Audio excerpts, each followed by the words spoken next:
Hey, Days, it's Clint Stanaway here. It's been a huge few months for the footy club, obviously. How has that sort of feel around the club added to what you've been able to do in pre-season, and how determined are you and your teammates to create even more history for the club?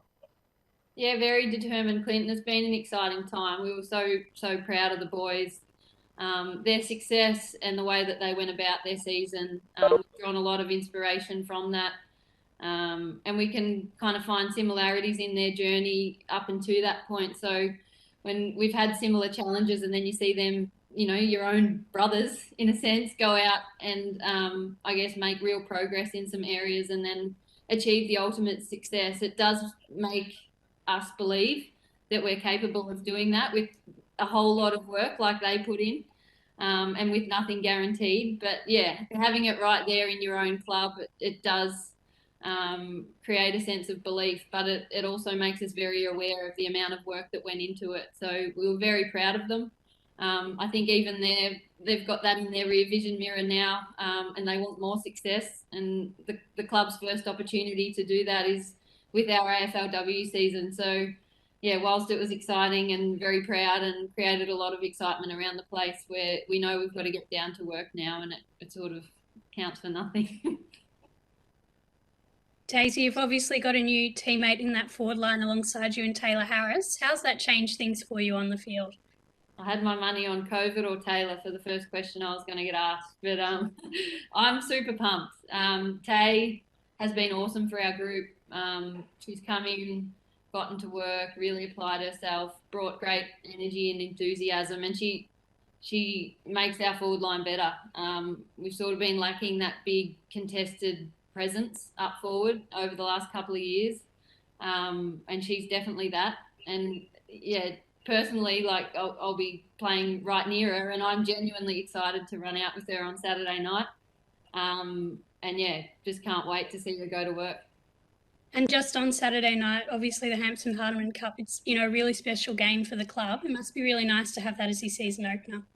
Yeah, I can't wait. Adds a little bit of extra excitement. Obviously, as Lisa touched on, the history and heritage of the two clubs in the women's footy space is something that I'm proud of and the club's very proud of. But we've also got a genuine little rivalry building as well.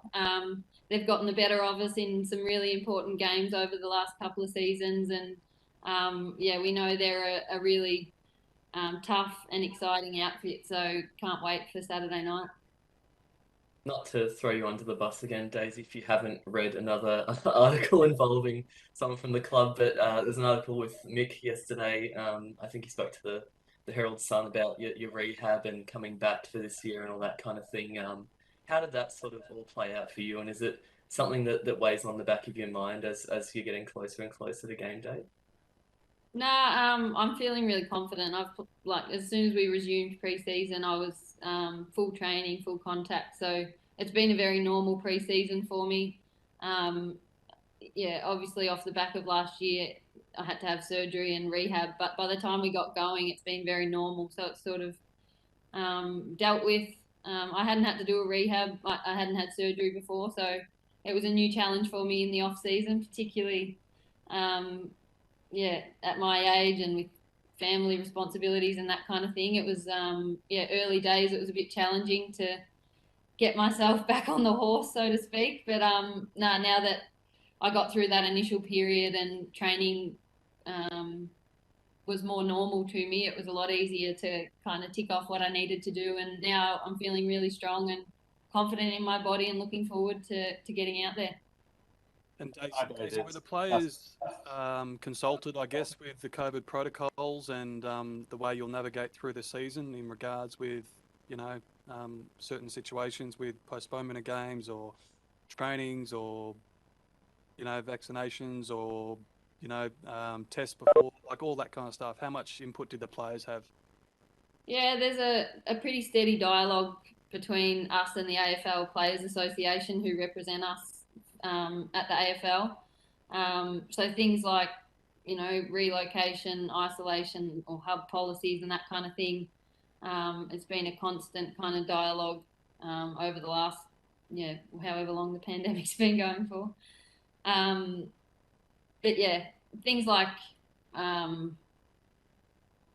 many players you need for a game to go ahead. I wasn't involved in any of those kind of conversations. I guess it's determined by the league and experts and that kind of thing. So there's things that, it's not within our interest to get too bogged down with the finer details of, because we're not the decision makers. But the things that are important to us and that we do need to have a say on, I feel like we've been represented on those things by the PA.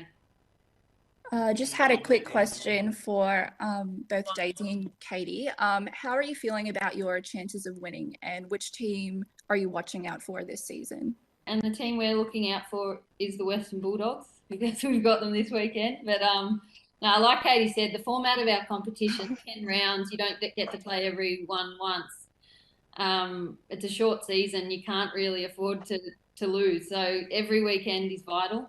And I think particularly this year, as Katie touched on, what your squad looks like, what the opposition squad looks like week in, week out, will only heighten that pressure on every single game, I think. But yeah, I think Brisbane, who won it last year, finally should get some recognition and acknowledgement externally about their chances of winning it. I can't see them going backwards in where they're at, so they'll be a real threat again this year. And Daisy, just one on the, I guess, the getting the season going, where, the players and clubs will feel hard done by at all, given that one team has more out than the other, possibly, or do you think there'll be a stage where it'll be unfair for one team to keep playing? Yep. I do.